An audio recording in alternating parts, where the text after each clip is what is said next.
101.1 The Answer.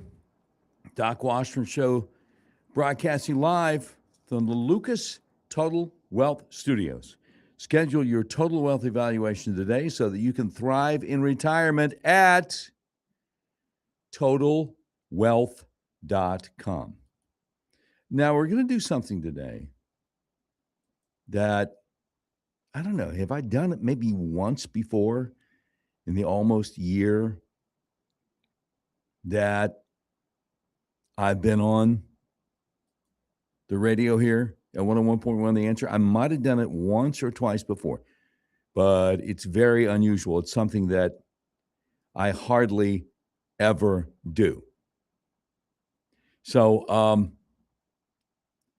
Hallie Schaffner, the radical liberal Democrat running for U.S. Senate this year against our incumbent Republican U.S. Senator Tom Cotton, Hallie Schaffner was on with Dave Ellswick and Val Emmons this morning between 7:30 and 8.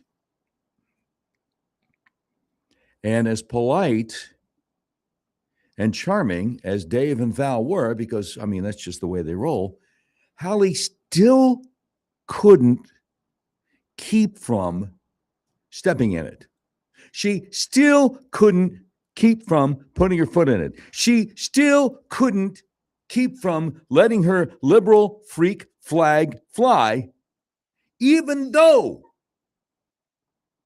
in her mind, I'm sure she came out of that interview thinking, I got them. They think I'm one of them. I pass with flying colors. Man, this is great. Let's do it again sometime. But she would be wrong.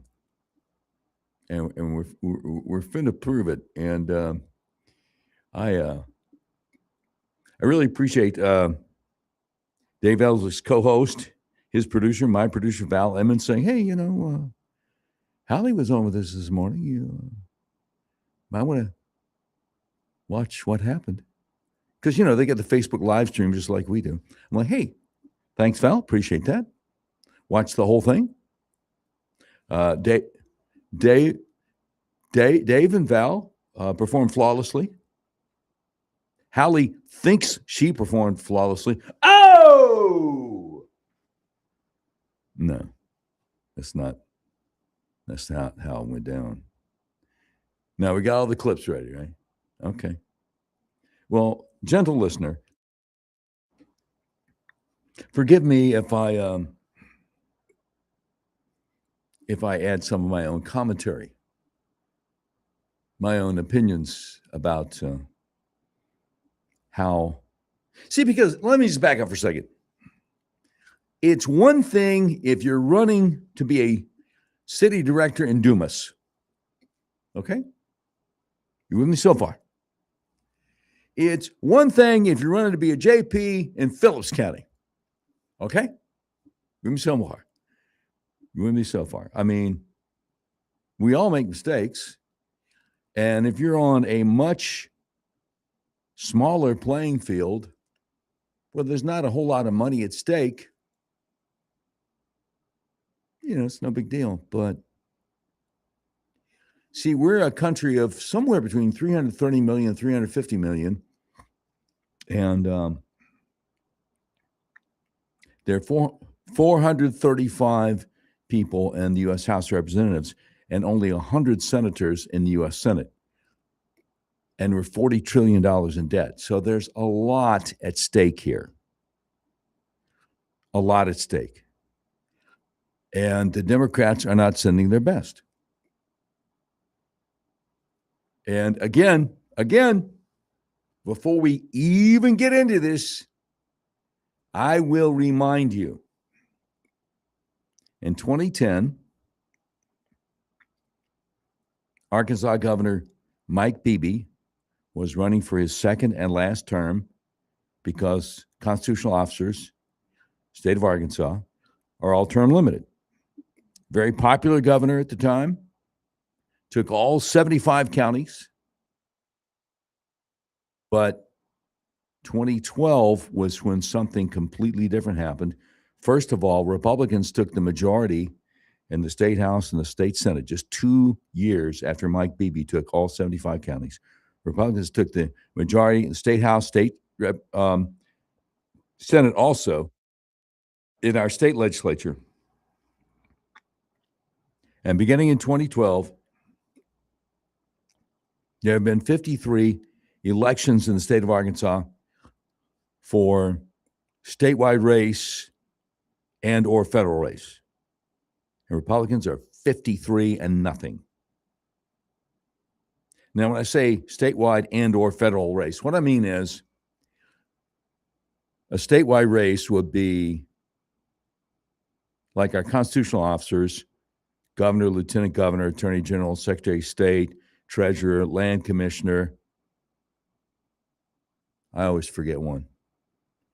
And then also your 2 U.S. senators. That's a statewide race. The other federal races that are not statewide, of course, would be your U.S. representatives. And that would be French Hill, Bruce Westerman, Rick Crawford, and Steve Womack. So beginning 2012, there have been 53 elections of either constitutional officers, U.S. senators, U.S. representatives, state of Arkansas, and Republicans have won all 53. And Hallie Schaffner is about to be a perfect example of why that is. So I guess we can start. Val asked Hallie Schaffner a question about Sharia law, and it went something like this. Cut one, please. There is growing concern among some Little Rock residents about the expansion of Islamic institutions and political influence of Islamist organizations. A little background. I did a story yesterday about over in Chenal, from Canis to Chenal, they're literally building a compound in the middle. They're working to buy the Coles building, the Medina Institute. Mm-hmm. Not the one that's building the Huda school right down the road. There's 2 right there. Then there's another one right there by Coles. Islamic centers. The question is, where do you draw the line between protecting Muslims' religious freedom, which is the Constitution absolutely guarantees, and opposing the Islamic political ideology and the movement that seeks to change American law institutions to Sharia? Because in my article, I put, that's what they're going off of, but I put, there's literally 65% of Muslims want Sharia law.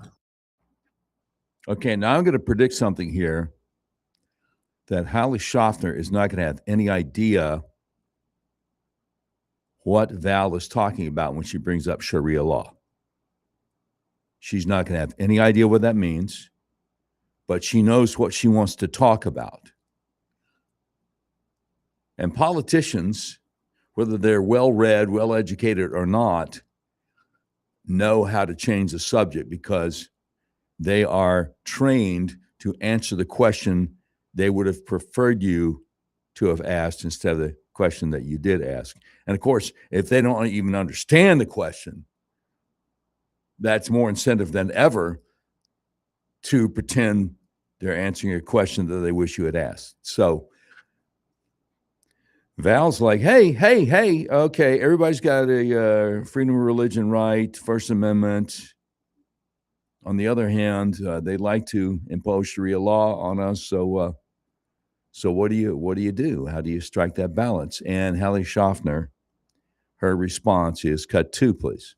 Mm-hmm. Well, I'll talk about it this way.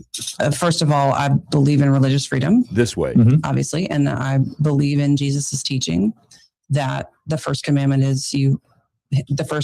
for Jesus is you love the Lord your God with all your heart, your soul, and your mind. And then second, you love thy neighbor as yourself. I believe in that. And I believe that regardless of who someone is, what they look like, where they live, or what they believe, that is what Christ tells me. Okay. It's always good to be reminded of commandments, God's commandments, the first 2 of the 10 commandments that God gave to Moses on Mount Sinai. That's fantastic. It has nothing to do with the question at hand, but if you're going to change the subject, may as well throw in a couple of the 10 commandments. Nothing wrong with that, except that you use it as a vehicle to ignore the question. So that would not be a good thing. But again, if Muslims are able to enact Sharia law in this country, then Christians no longer have any rights. And it might make it more difficult to obey the first and second commandments. I mean, look, it's difficult anyway because we're all naturally sinful and selfish. Okay? So the first two commandments, that's kind of tough because I'm here to tell you the times in my life when I have not put God first, the times in my life when I have not loved my neighbor as myself, there's no way in the world I could count all those instances because I'm just guilty left and right. The Apostle Paul in the New Testament said, here's a statement worthy of full acceptance. Christ died for sinners, of whom I'm the greatest. So he's saying, I mean that for myself, and you should mean it for yourself too. So got all that, but still, the question at hand is, what are you going to do about the fact that they want to impose Sharia law on all of us? And Hallie Schafter's not going to get anywhere near that because, A, it's politically incorrect to address, to offend Muslims, and B, she clearly doesn't have any idea what Val is asking her anyway. So she's got this pat answer about the first two commandments. Anyway, coming up, Hallie Val kind of drills down on Hallie and wants some coherent responses about what the Muslims seem to be in the process of trying to construct in West Little Rock.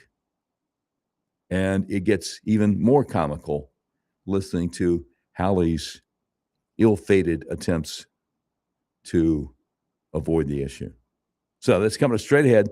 Doc Washburn Show continues on Little Rock's premier talk station. 101.1 The Answer.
101.1 The Answer. Doc Washburn Show continues.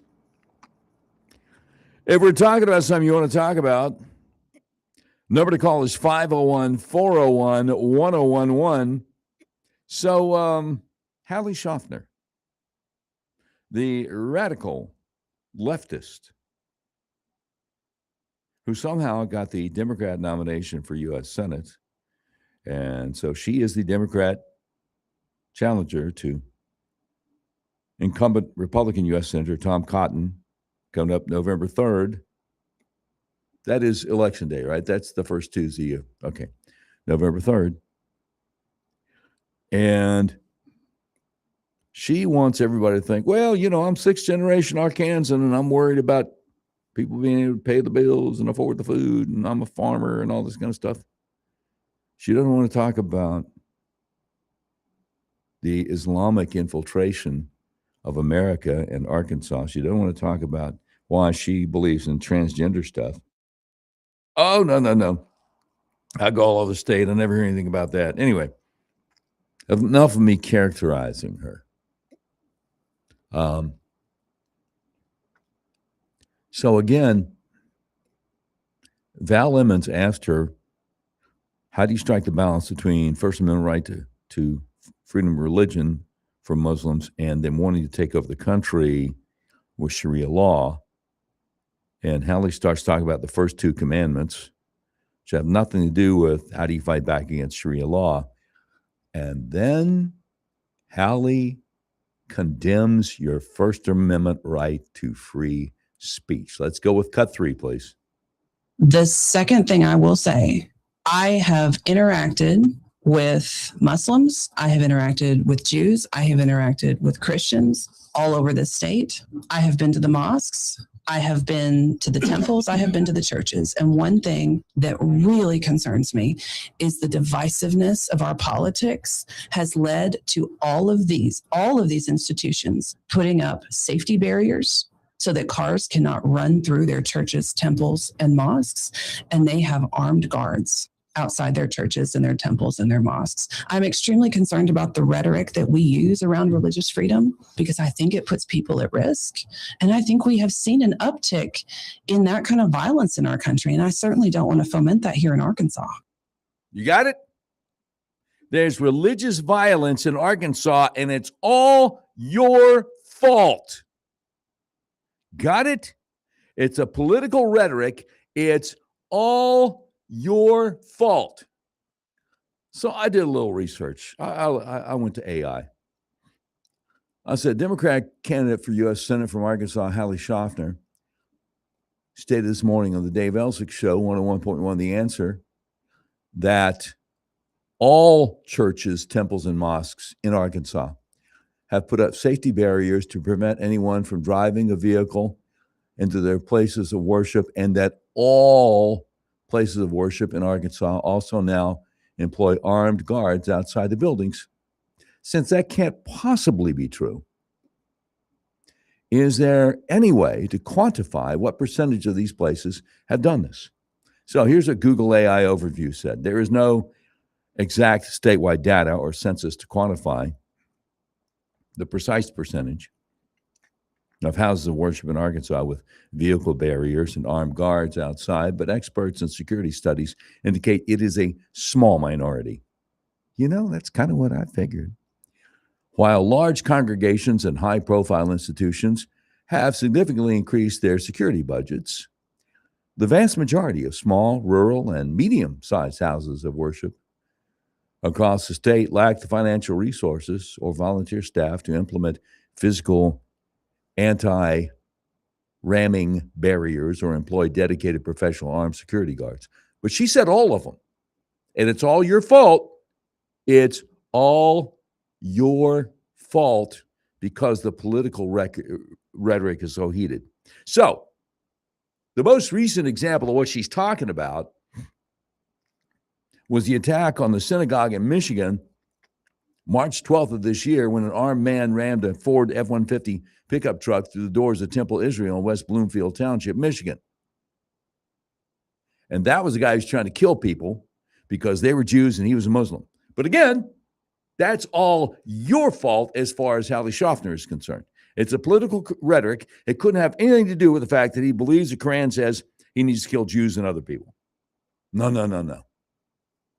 She's never cracked a book of the Quran, I guarantee you that. But Google AI overview is so helpful. They continue. The difficulty in tracking religious security data. No government agency or local organization tracks the exact security measures of every church, temple, and mosque in Arkansas due to several factors. First of all, lack of mandatory reporting. Houses of worship are private entities and are not required to report their security plans, infrastructure upgrades, or guard hiring choices to the state. Sheer volume of facilities. Arkansas is home to thousands of religious buildings. Tracking day-to-day changes in physical security at every small rural chapel or urban storefront congregation is logistically impossible, because we've all been down Asher and Roosevelt. We've seen urban storefront congregations, right? Privacy concerns. Religious communities generally keep their active security protocols private to prevent bad actors from finding vulnerabilities. Well, there you go. What national data and trends suggest, while an exact state percentage does not exist, broad surveys from organizations like the Pew Research Center and safety assessments from faith-based security alliances provide a reliable framework for understanding the reality on the ground. Vehicle barriers are rare. Anti-ramming infrastructure like heavy steel bollards, reinforced concrete planters, or security gates are expensive to install and disrupt a building's welcoming appearance.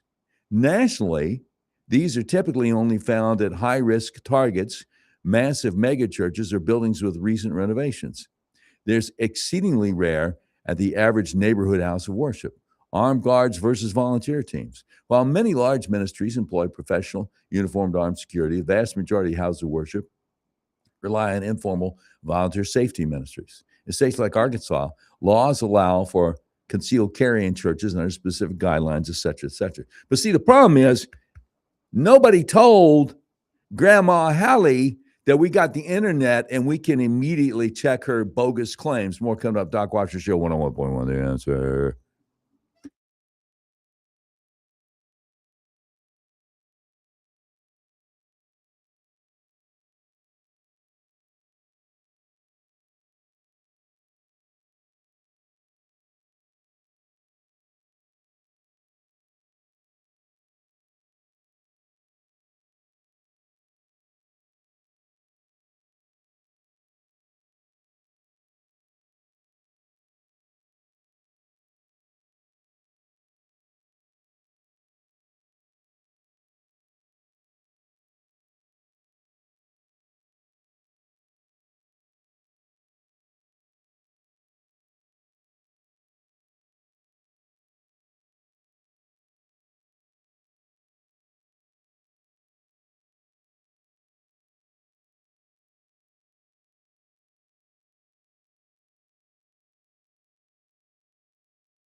101.1 The Answer.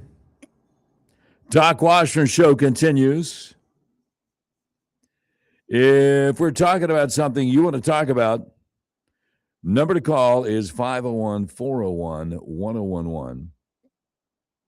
So right now we're talking about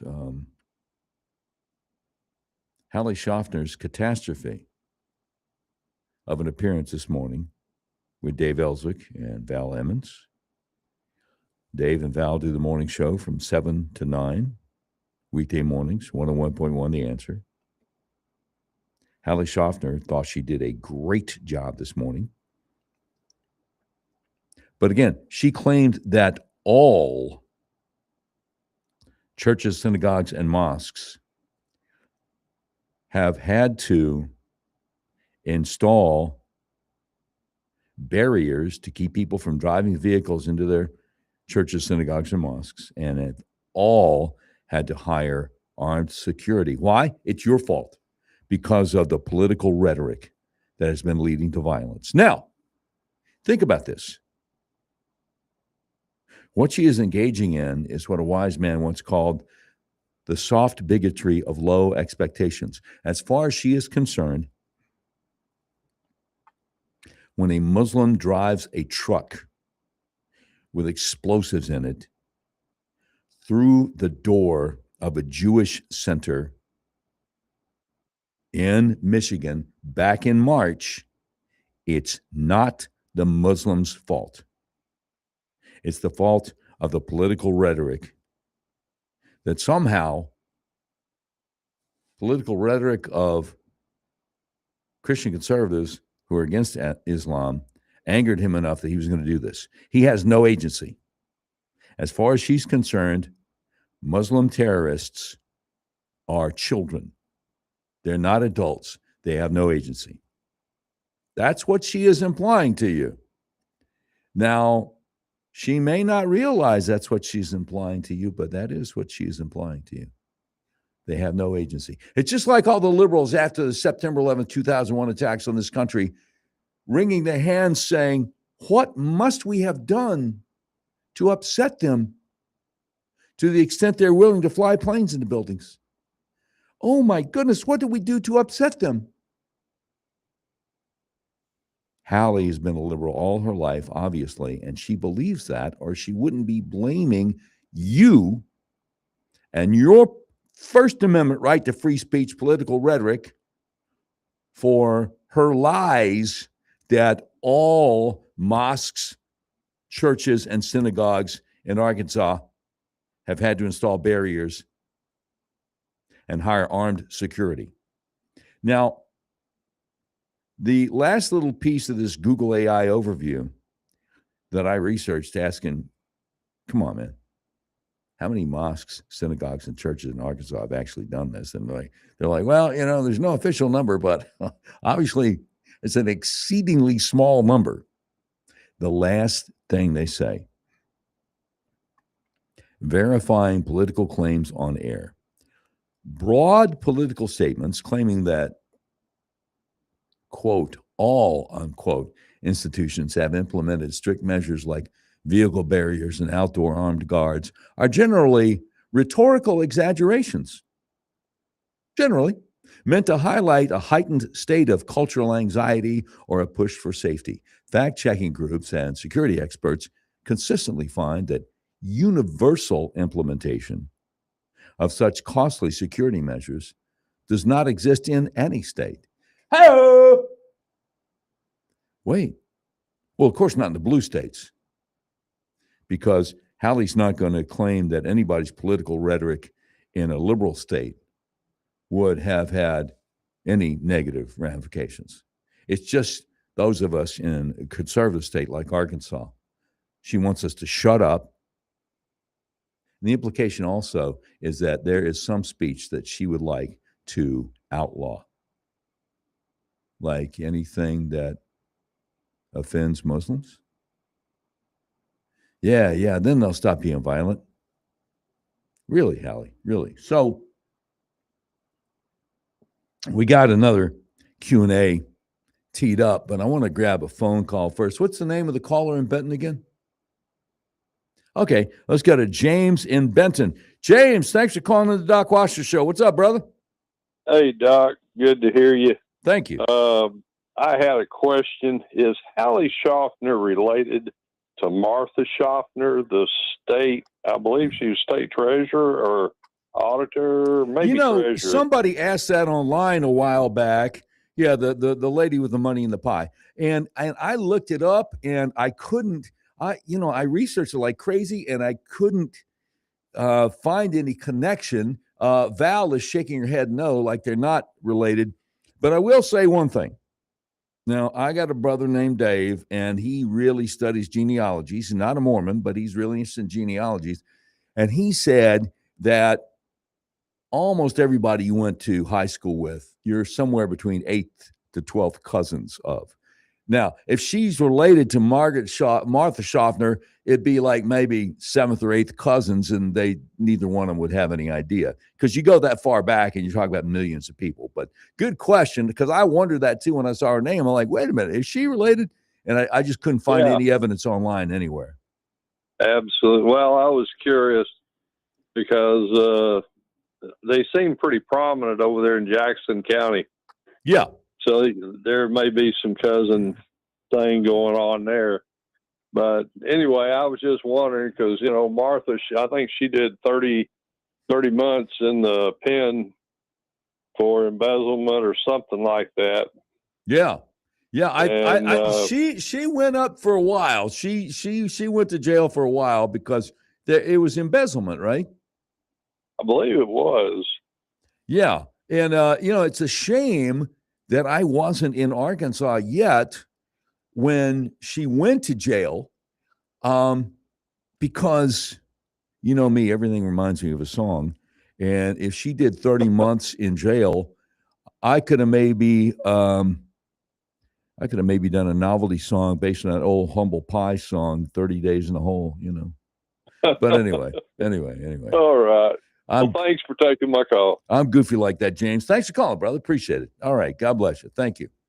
So, yeah, Martha Schaffner, as far as we can tell, the disgraced former state treasurer of Arkansas, as far as we can tell, no relation to Hallie Schaffner, Democrat nominee for U.S. Senate. Oh, the phones are ringing. Okay, well, who do we have next, Val? Okay, let's grab Brent from Shannon Hills. Brent, you're on the Doc Washer Show. What's up, brother? Hey, how you doing today? Hey, man, pretty good. What's up? Hey, Miss Schaffner was carrying on about the dangers of people with rhetoric endangering houses of worship and whatnot. Oh yeah. And so I just wonder, has she gotten around to condemning Don Lemon yet? Oh, hey. And my next statement on that is, until and unless she gets around to condemning Don Lemon, she needs to shut up about it. Hey, hang on a second. Val, you might want to file that one away. Next time she comes on, you or Dave. I mean, look, I can't tell you guys how to run your show. It's just a suggestion from Brent in Shannon Hills. I think it's making a good point. Hey, Val, last time you're on, you're concerned about, political rhetoric leading all churches, synagogues, and mosques in Arkansas to have traffic barriers and armed security. We can't find any evidence for that. But anyway, do you think that house of worship in Minneapolis should have had traffic barriers or at least armed security? Because Don Lemon went in there. Oh, and by the way, Hallie, I don't know if you're a big Don Lemon fan. I know they call him Don Lemon, but he seems to be in just a spot of legal trouble about that. So, yeah, maybe he had some rhetoric going on there. Brent, great call, brother. Appreciate it. Thanks so much. Have a great day. Later. Yes, sir. Thank you. All right. And he's calling from Little Rock. Good deal. All right. Well, 3 in a row. There's no law against it. Chris in Little Rock, you're on the Doc Washer Show. What's up, brother? Yes, sir. It's amazing as a unpaid part-time volunteer for a safety committee that I passed 5 churches on my way home today that didn't have ballards or anything in front of them. My goodness. It's just kind of amazing. Well, That's a good question. Now, Hallie Schaffner is from a rural community, I believe, so maybe she's not too familiar with Little Rock, and maybe all the teeny tiny little churches in her rural community have the Ballards and and the armed security. Little missionary Baptist church with like 50 members or something. And maybe that's what she's thinking about. I mean, good. Not the one that Mama and Papa went to in White County. They didn't have that. Yeah, the ones Mama and Papa went to in Wake County. Yeah, there you go. Yeah. Or maybe down there in that little unincorporated town called Alpine that Billy Bob Thornton is from. Yeah, I'm sure they got the Ballards in the armed security, but I'm sorry. There you go. All right, brother. Appreciate your Take call. care, brother. God bless you. Thank you very much. All right.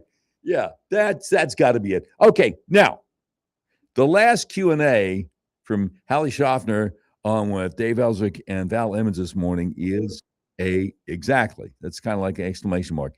It is a doozy, and that's coming up straight ahead as the Doc Washer Show continues on Little Rock's premier talk station, 101.1, The Answer.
One hundred 101.1, The Answer.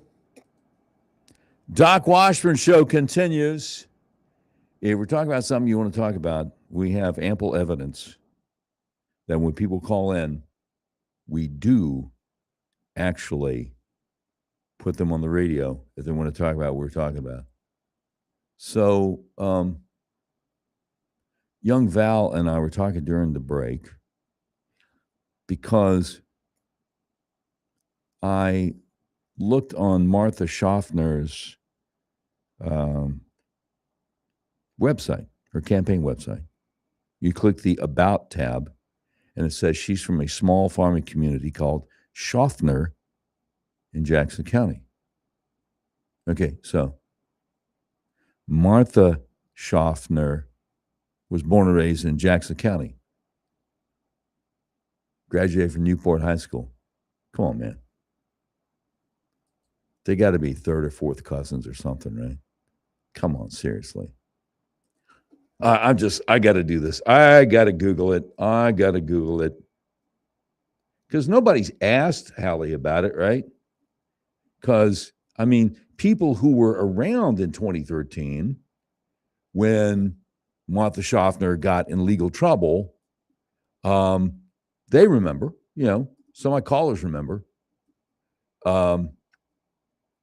But a lot of folks have lives and they don't pay that much attention to politics or politicians getting in trouble.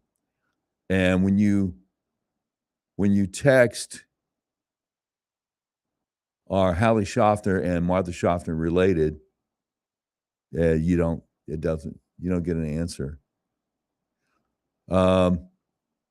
Talk Business and Politics, March 7th, 2014. Former subordinate says Schaffner ignored warnings. Back in 2014.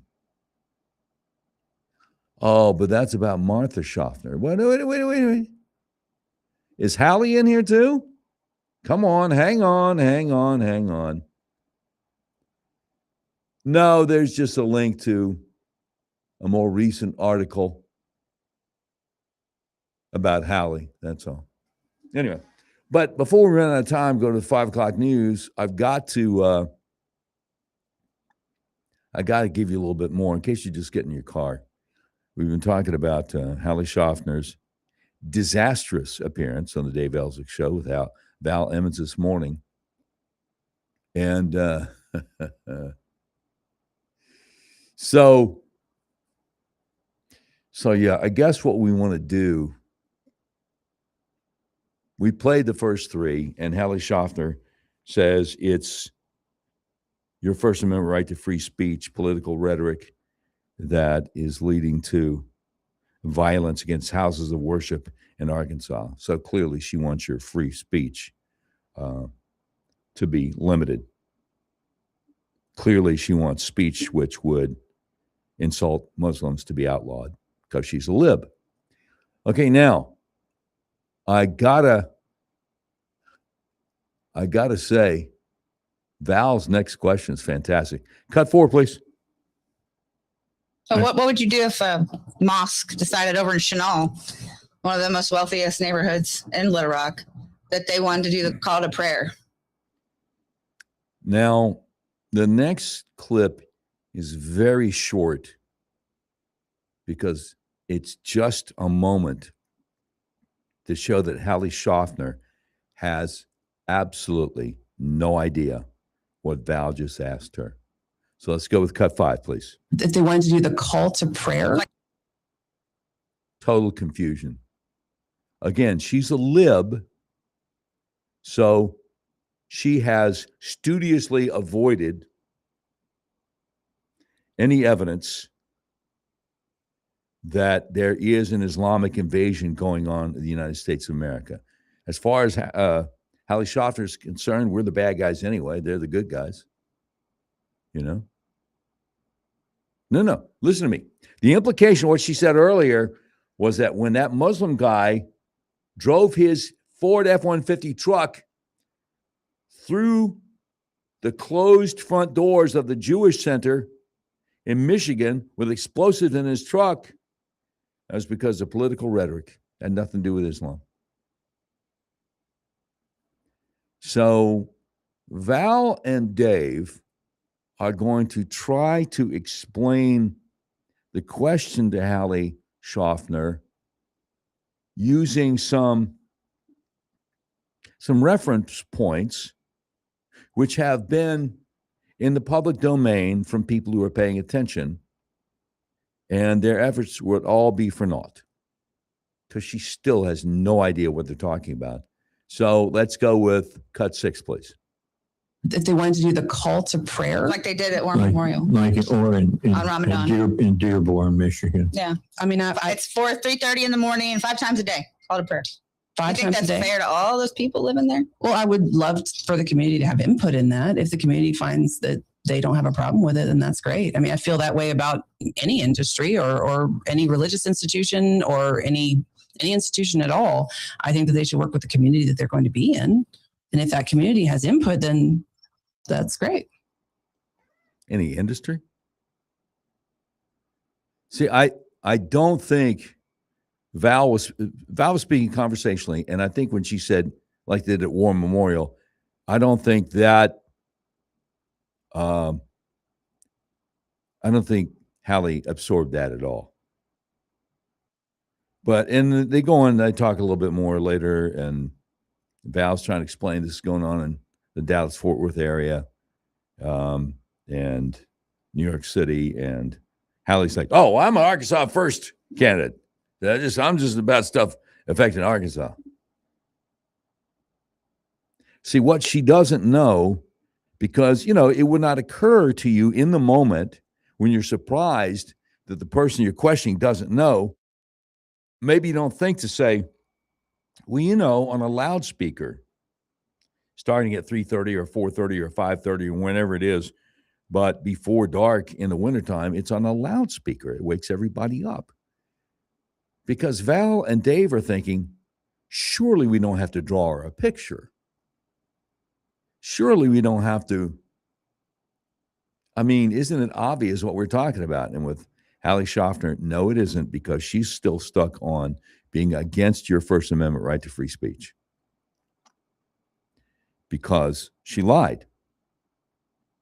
She said that all churches, mosques, and synagogues in Arkansas have had to hire armed security and have had to put up traffic barriers to keep vehicles from driving through the closed front doors of the churches, mosques, or synagogues in the state of Arkansas. So we're supposed to believe that every house of worship, from Blytheville to Texarkana, from Lake Village to Siloam Springs, the thousands of churches and a handful of mosques or synagogues, all of them have bollards, traffic barriers, and they all have armed security out front. Now, I'll tell you something. The church I go to, I guess you say it's a medium-sized church. You can fit a couple of hundred people in the sanctuary. We don't have any bollards out front. We don't have any uniformed armed security. But I tell you one thing. If somebody goes in there and tries to shoot up the place, they'll be leaving toes up. I guarantee you. And I'm not going to be any more specific than that. And I guarantee you something else. There are a lot of churches like that in Arkansas. And I just go one further. I bet a lot of it started shortly after the September 11th, 2001 attacks on this country. So anyway, Val, please let me know, because she won't come on my show. Let me know the next time she's on with you and Dave, because I've had a lot of fun today already. Now, Jesse Waters talking to the Muslim commie running for U.S. Senate out of Michigan. That's after the 5 o'clock news. Oh, buddy. More coming up as the Doc Washer Show continues. Little Rock's premier talk station, 101.1, The Answer.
Yeah, who wants to know? What, are you writing a book? Of course we can rock. 101.1 The Answer. Doc Washburn Show, broadcasting live from the Lucas Total Wealth Studios. Schedule your total wealth evaluation today so that you can thrive in retirement at totalwealth.com. That's my buddy, David Lucas. Been my buddy for years and years and years. So the announcement from Dolly Parton's family today, because great shock to everybody. She passed away at age 80. The announcement from the family, Dolly Rebecca Parton, January 19, 1946 to August 25th, 2026. Global icon and humanitarian Dolly Parton, known to the world as a beloved singer, songwriter, philanthropist, actress, playwright, and author, died peacefully today in Nashville, Tennessee. She was 80 years old. Dolly is preceded in death by her beloved husband of 59 years, Carl Thomas Dean, 1942 to 2025. Her mother, Avie Lee Caroline Owens, 1923 to 2003, and father, Robert Lee Parton Sr., 1921 to 2000. A rhinestone life that shone bright enough for the world to see, Dolly will forever stand as an inspiration, not only through her timeless music and prolific songwriting, but also her wit, warmth, and kindness that made us all feel like family. Dolly Parton's legacy is one of love, compassion, and resilience. With a 7-decade career, she inspired multiple generations of artists and fans with her music and an unwavering commitment to making the world a better place. Her songs will continue to resonate with people of all ages, and her philanthropic work will have a lasting impact. At Dolly's request, a small private service will be held for immediate family. Dolly's fans and friends from around the world are encouraged to pay tribute to Dolly on social media by tagging the handle Dolly Parton or by leaving a message at dollyparton.com. In lieu of flowers, the family asked for donations to be made to Dolly Parton's Imagination Library at imaginationlibrary.com. And then the post on Truth Social this afternoon from President Trump. He says, very sad to report that Dolly Parton, one of the greatest country singers and far beyond ever, has just passed away. This is a true loss for millions of people. There has never been anyone like her and never will. In her honor, I am lowering the American flag throughout the United States for a 1-week period beginning tonight at 6 p.m. Rest in peace, Dolly. The world loves you. President Donald J. Trump. Now, of course, her family is in our prayers, that God will give them his peace. I will say, though, for what it's worth, that back in March of 2021, she publicly proclaimed that she was excited to be receiving the Moderna vaccine and encouraged everyone else to. And I guarantee you that she believed what she was told, and she would never have wanted to encourage anyone to do anything that would harm them. And she certainly wasn't the only one. Well, Reverend Franklin Graham, shortly after the vaccines were rolled out, publicly offered his services to the Biden administration if they needed any help, a trusted religious figure, to try to talk his brethren, his fellow Christians, into getting the COVID vaccine. There's no way in the world a man like Franklin Graham, with a concern for winning lost souls to the Lord, would have knowingly tried to encourage anyone to do anything to hurt themselves or others. Not a chance. Which brings us back to Anthony Fauci, Deborah Birx, and their many co-conspirators. May justice roll down. May they receive justice in earthly courts because they will definitely receive God's judgment. Anyway, very sad to report in on the passing of Dolly Parton today, and very poignant message from her family. It's always a shock. It's always a shock. My wife texted me, said she was only 80. And I'm like, well, I guess the older we get, the less old 80 seems to be. You know, if you're 25 or 30, you're like 80. Well, yeah, that's, you know, a lot of people die before they hit 80. Now, I'm going to get to Jesse Waters and the Muslim commie last night, but I need to let you know something. And this is widely reported today. And hope you're sitting down.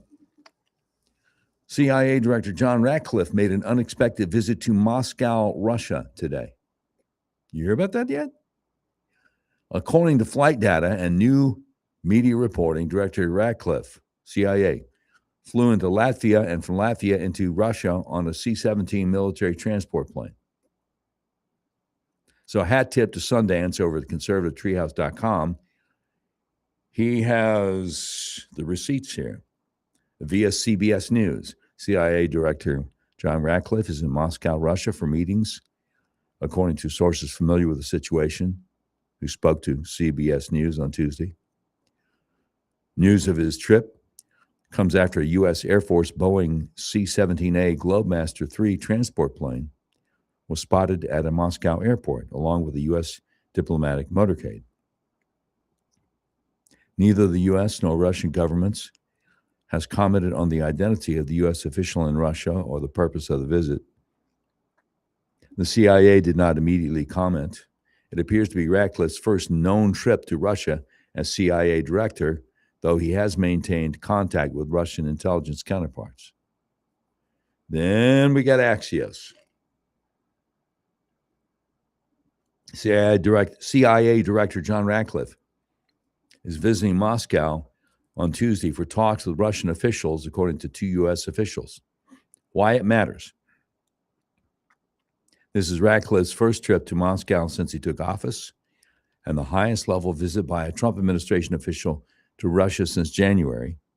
Ahead of Ratcliffe's trip, the U.S. told Ukraine that a senior delegation was traveling to Moscow and asked for it to suspend strikes until it leaves, according to a source with knowledge of the matter. So, Sundance of the conservativetreehouse.com says, we shall not speculate too much on the purpose and intent of the visit. However, overall, the direction points to an intelligence sharing or notification. That's what I was thinking. I didn't know if I should say anything, but that's what I was thinking. Recently, the British announced they would be sharing Storm Shadow missile technology with Ukraine in order for Ukraine to build them for themselves. The Storm Shadow, also known as Scalp-EG in France, is a Franco-British long-range air-launched cruise missile used for precision deep strike attacks against high-value targets. Essentially, the Storm Shadow missile is the U.S. version of the Tomahawk is the UK version of the Tomahawk cruise missile. Ukraine would be building those missiles with money provided by the EU from the confiscated Russian Sovereign Wealth Fund. Russian Federation President Vladimir Putin likely doesn't appreciate this very much. According to Visegrad, which is a Russian news site, quote, President Putin had a major event scheduled for today with hundreds of people preparing for it. The event was canceled due to the visit of the CIA director, according to Kremlin pool journalists, unquote.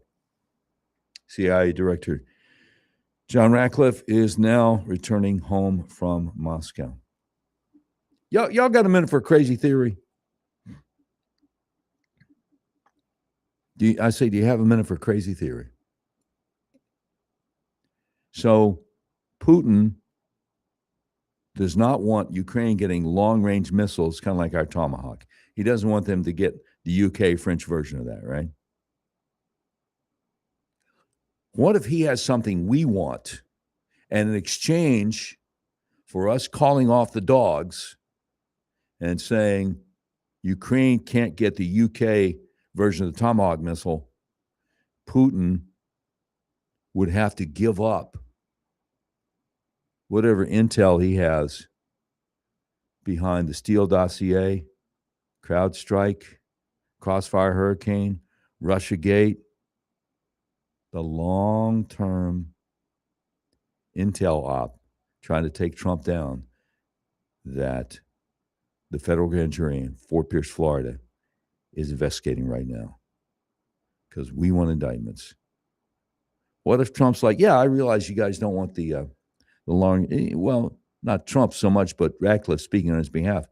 You don't want the Ukraine to have the UK version of the Tomahawk missile to be able to strike deep inside your country, your high-value targets? Okay, well, cough it up, bro. We'll make a deal.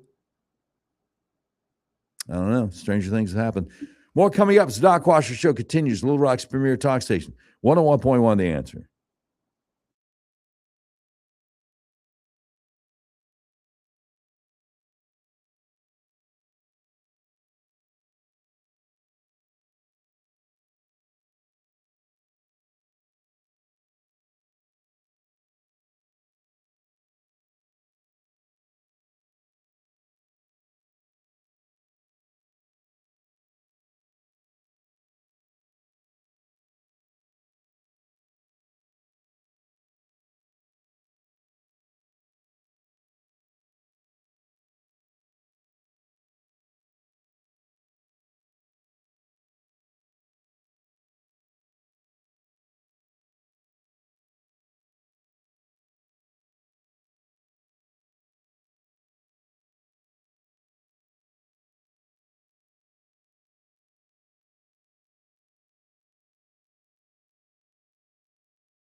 .1 The Answer. Doc Washburn Show continues. You want to talk about what we're talking about on the radio? Number to call is 501 401 1011. So, Jesse Waters last night on Fox with this, what's the guy's name? Abdul Al Sayed. I mean, Abdul Al Sayed wouldn't say if he believes that boys should be able to be in girls' locker rooms.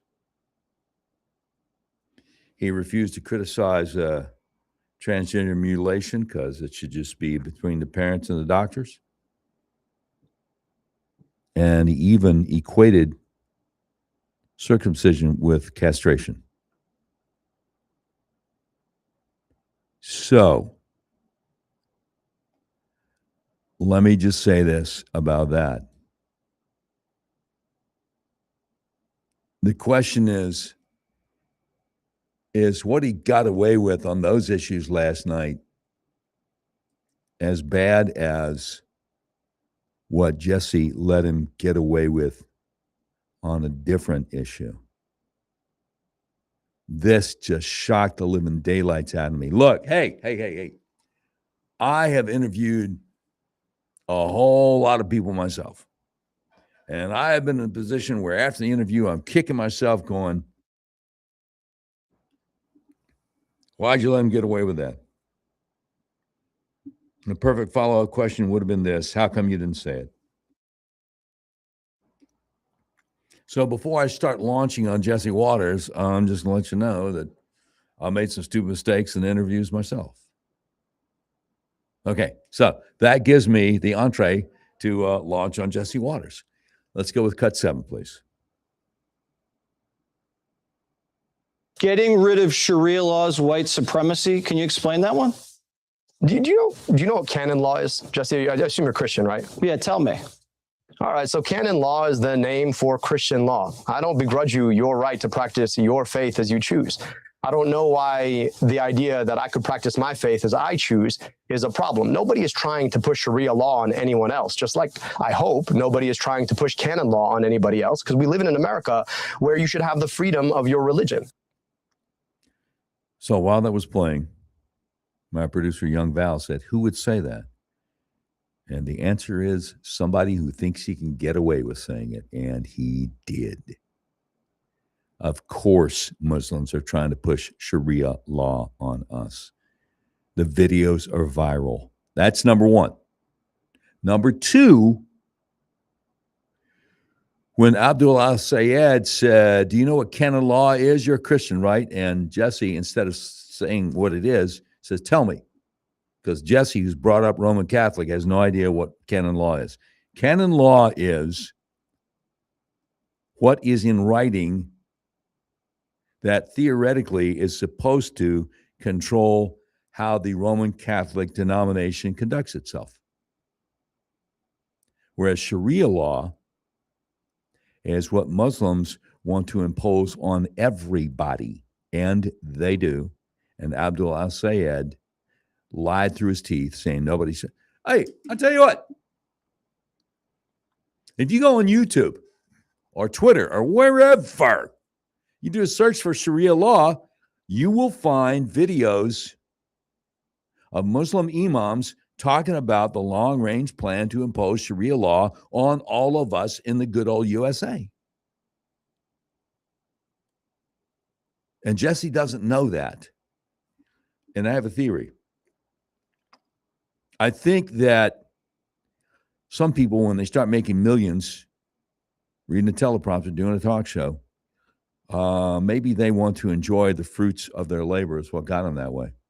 So maybe instead of researching this kind of stuff, they want to take the kids out on a jet ski, or they want to, eat at a fine dining establishment every night and take their time and just trust their staff.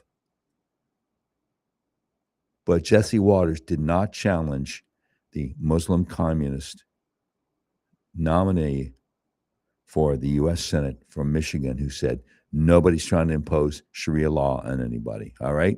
Cut 8, please. So the idea that you have somebody like Tommy Tuberville, right, who, you know, barely was good at coaching football, is out here trying to ban Sharia law when there's less than 1% of the Muslim community in America, as if somehow Muslims are out here trying to push Sharia law, that seems to me to be deliberately targeting the Muslim community because they're different. And I'm just saying that, like, I have no issue with people practicing their faith. In fact, I would never want somebody to push their faith on me, and I would never want to push my faith on somebody else. Good, because no one wants you to get rid of your religion. And so the idea, I'm No just one saying, wants so that. We do want him to get rid of his religion because the Quran instructs Muslims to kill non-Muslims. Jesse doesn't know that either, obviously. He's never heard of Taqiyya, Taqiyya, the Islamic doctrine that if something about your religion you believe, you know, would be a negative for folks in the non-Muslim society you live in, you can deny it. You can lie as long as you still believe it in your heart. Jesse has no idea this guy is lying in his face. Jesse has no idea that it would be good for him to stop being a Muslim because Muslims are taught from the cradle that the rest of us are very bad and it's not a bad thing to kill us. It's all over the Quran. If you don't believe me, start with chapter 9, or as they say, Surah 9. One more, cut 9. when people preemptively go out there and start preemptively passing laws to ban something that's not happening, what you're trying to do is target a very small community because they're different. And this operates. I mean, look, I'm just going to say there's statistical evidence that the president, Sharia the vice law in president Michigan like is to kind of target me scary. simply People as a don't function go of my for faith. that. It's too late, brother. You missed it. At the tail end of a minute and a half there, maybe, but Sharia law in Michigan is kind of scary. People don't go for that. It's too late. You should have cut him off as soon as he said nobody's trying to push Sharia law on anybody. Because clearly in Dearbornistan, Dearborn, we call it Dearbornistan, Michigan, or Hamtramck, or wherever, they are trying to push Sharia law on everybody in Michigan. And if Jesse knows enough to know that what's going on in Dearborn, Michigan is scary, then he knows they are trying to push Sharia law. And why didn't he talk over this guy? Why didn't he interrupt him? Why didn't he say, stop lying to me? I don't know, man. Like I say, we all make mistakes. My job is to point out other people's and evade mine. More coming up. 101.1 The Answer.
101.1 The Answer. Doc Washburn Show continues. If we're talking about something that you want to talk about, the number to call is 501 401 1011. And somebody had the flip side to my criticism of Jesse Waters' interview with Abdul Al-Sayed last night. And I'm just here to tell you, makes a lot of sense. And I guess I didn't have high enough IQ for it to have occurred to me myself. So I'm going to tell you something that talk show hosts usually don't tell you in the moment. I may have been wrong about Jesse. So see what you think about this. There is a profile I follow over on X called Cryptid Politics. And here's what he said, and he just kind of blew me out of the water. He says, Jesse Waters conducted such a messy interview with Abdul El-Sayed that it actually turned out to be beneficial for Republicans. I'm like, uh-oh, wait, what? Because here I am slamming Jesse for doing a horrible job. The best thing you can do is let that guy talk. He incriminates himself. GOP now has a mountain of material to use in campaign ads. Abdul said crazy stuff. I'm like, okay. All right. Jesse, all's forgiven. I'm like, hey, my fault, coach. No. I shouldn't have questioned you. All is forgiven, Jesse Waters. Great job last night. Update. CNN International reporting. The U.S. Secret Service says it's aware of a video aired by Iran's state broadcaster appearing to threaten the life of Barron Trump, the youngest son of President Donald Trump. The great Susan Crabtree responding, how is it that the Secret Service is aware of the Iranian video which ran on the country's state news channel? Well, maybe it's because it was broadcast all over the country. I mean, why does CNN think that's odd that they would know? I know. CNN is not sending their finest. No, you don't have to be all that bright to be on CNN. Well, Don Lemon, Don Lemon was on CNN. So you clearly don't have to have a high IQ. Yeah, so now, having said all of that, let's grab some more. Let's see what's going on over at Jihad Watch. Because I wonder if there's anybody in our Congress that's even aware of Jihad Watch, that pays any attention whatsoever to Jihad Watch. Let's look at this one. Daniel Greenfield, why the media is desperate to help Iran win. So, U.S. dollar now worth 2 million Iranian rials. And he's got a picture of a 100 rials Iranian banknote. So it's not a misprint. U.S. dollar is now worth 2 million Iranian rials. Iran's jihadist leaders keep declaring victory, and the American media keeps declaring victory on their behalf, while their currency is approaching Venezuelan or Zimbabwean levels of viability. Yeah, this is crazy stuff right here. And they got a link attesting to it over at I-24. For the first time in history, the U.S. dollar has reached 2 million rials as Iranian currency depreciates in the face of war. Last week, the dollar was trading at 1.865 million rial, meaning this week's valuation is a nearly 7% fall in value. Iran's economy, which is based on oil and taking hostages, and that last part really only paid off under Obama and Carter, has not been great in a while, but a few years ago, the real was at 42,000 or so to the dollar, and now it's reaching absurd levels. 2 million? The financial meltdown is a reflection of bigger problems, and they link to an article from Fortune magazine, which says inflation has soared above 80%, with prices for certain food staples up 100%. The currency, which triggered nationwide protests late last year after it collapsed, has lost a further 30% of its value this year. The International Monetary Fund said in April Iran's economy will shrink 6.1% this year, the worst contraction in decades. And a labor ministry official estimated that more than 1 million jobs have been lost by late May. Iran's central bank governor admitted on state TV this week that the U.S. blockade has prevented Iran from selling its oil, according to top source of revenue for the regime.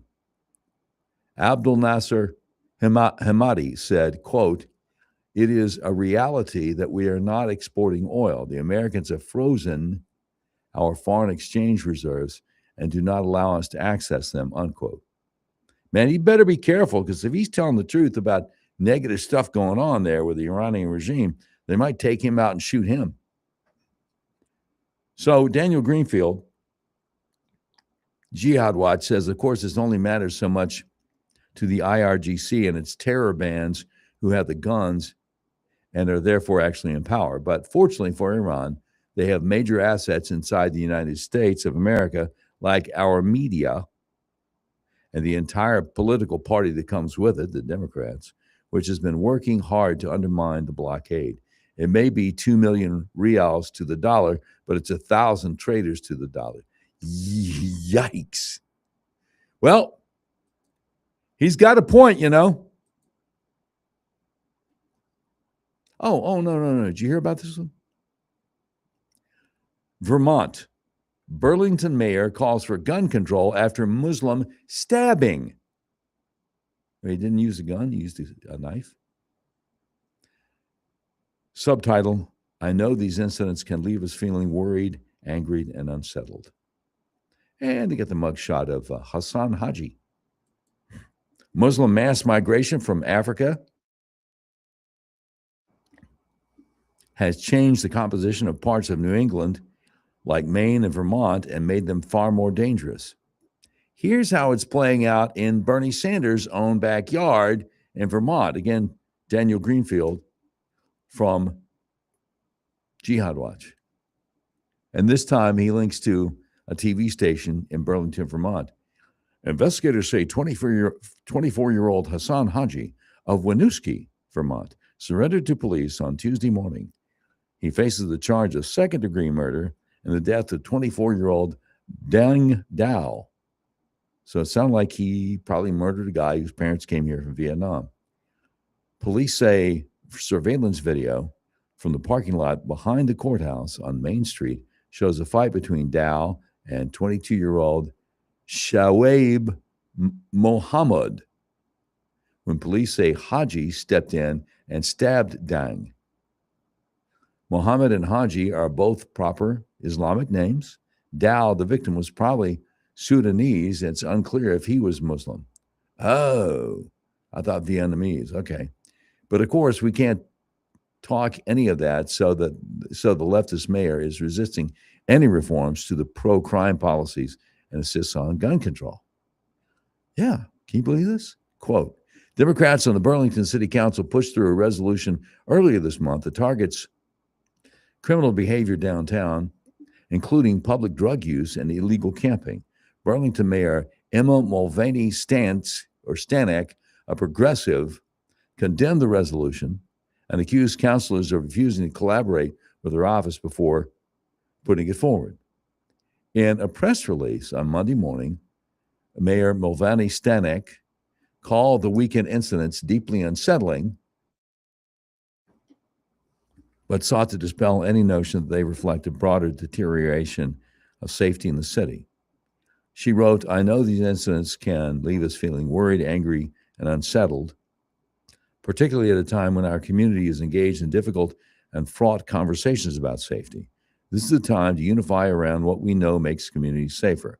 Violence prevention work, including with youth, strengthening gun laws, and making sure members of our community's basic needs are met.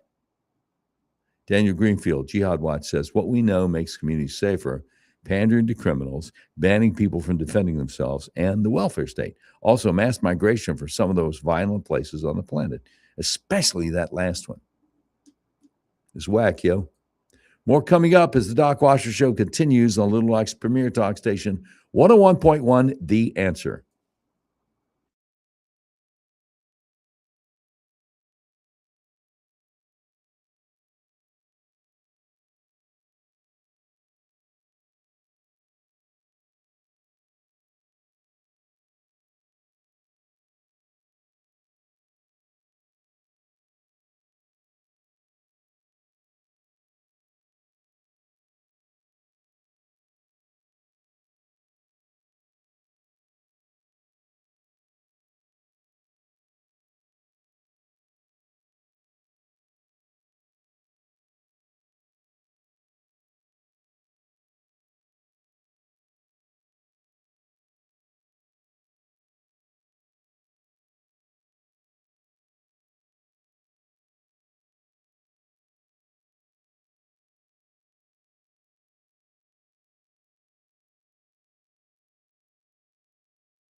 Just start talking? Okay, 101.1 The Answer. Doc Washburn Show continues. Corey DeAngelis, School Choice Evangelist, Research Fellow at the Heritage Foundation, Senior Fellow at American Fair, President of the EF Institute. I could go on and on and on and on, but nobody else is going to tell you what's up. He says the government school system violates our First Amendment rights. Parents just sued the compulsory government school monopoly in Nebraska. And he's got a link to an op-ed from the Washington Post. Are public schools unconstitutional? A Nebraska court will decide. The challenge to compulsory education combined with public school only funding could lead to universal school choice. That's the subtitle. What? From your lips to God's ears, brother. Corey DeAngelis says forcing families to accept government messaging or pay a steep price to escape it amounts to unconstitutional pressure.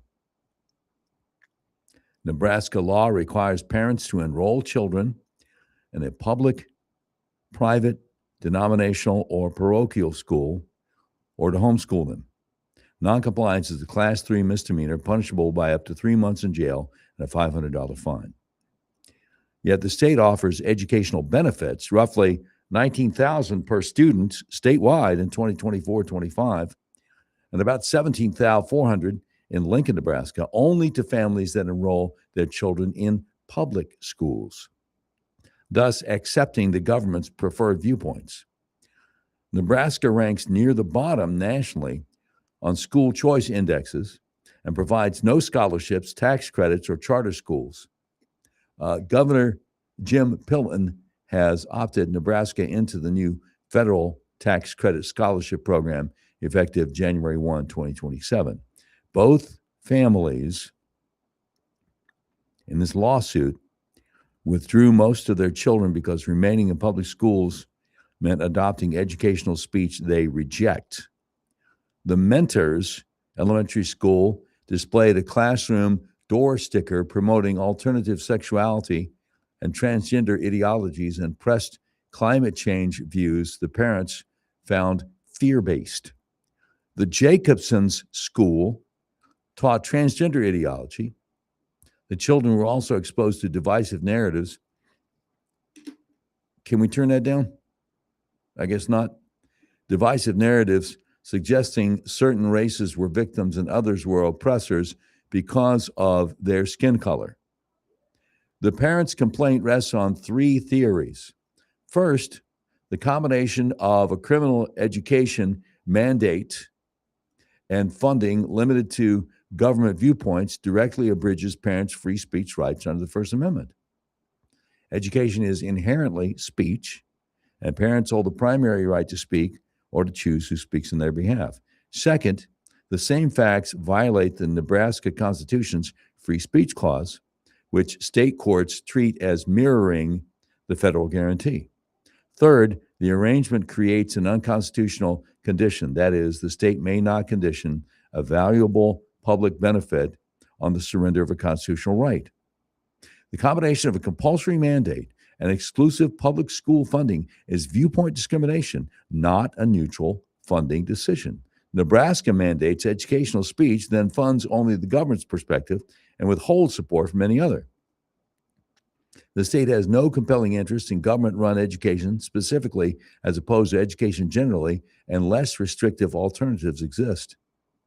The government could still fund education with taxpayer dollars, for example, while allowing the money to follow the child to the school or program that aligns with the family's values.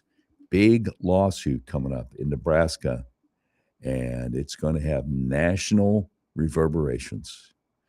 The great Dave Elzick and Val Emmons tomorrow morning, 7:06. I'm Doc Washburn. See you tomorrow afternoon, 4:06. God willing, on 101.1 The Answer.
to be the backup quarterback. These teams held a joint workout last week in Los Angeles, which resulted in multiple fights. And the St. Louis Cardinals facing Baltimore tonight at Busch Stadium. Matthew Liberatore getting the start for the Cardinals, while the O's will go with Chris Bassett. The sports update brought to you by Progressive. Bundle auto and home, renters or condo, and save with Progressive. I'm Tony Desiri with your Sports Flash on 101.1 The Answer. Concerned about market risk? I'm Ference Toth, host of the Your Personal Bank Show. The S&P 500 valuations are higher than at any time ever recorded in stock market history. This includes 1929 and 1999. Annuities and Your Personal Bank offer unlimited upside with no downside risk. Tune in to the Your Personal Bank Show Saturdays at 1 p.m. or contact Ference at yourpersonalbank.com. The Your Personal Bank Show Saturdays at 1 p.m. on 101.1 The Answer. All right, we've made it to Wednesday, Hump Day, here on the Dave Ellswick Show. We'll start it off with Congressman Hill. We'll be asking him about Sharia financing to buy a home. That's one of the things we'll talk to him about. We'll talk to, of course, Congressman Westerman and ask him what's going on in his committee at this time. And then finally, Senator Tom Cotton joins us at 8:15 here on the Dave Ellswick Show. All of this and more. Hillary Clinton, by the way, says Democrats are going through a experiment referring to socialism, and it's healthy. Then why did she defeat a socialist in 2016? I'm Larry Elder.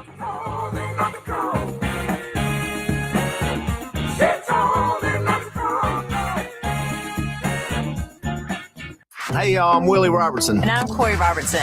We partnered with Echo. It's a new platform, not just streaming. Movies and series that are safe for your family. Echo. I love a podcast. Plus, Echo Daily Devotionals. Echo. Hey, Willie, what is Echo? Echo is my pet squirrel. Okay, Doc. Echo is not just faith-friendly, it is faith-driven. Be a part of something better. Echo. Echo. Where I want to be. That's EKKL.com. Subscribe now.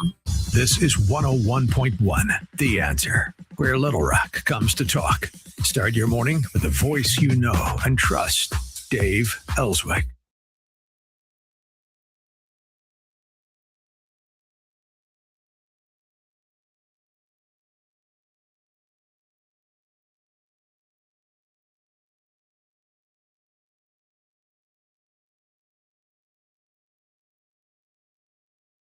theword.com.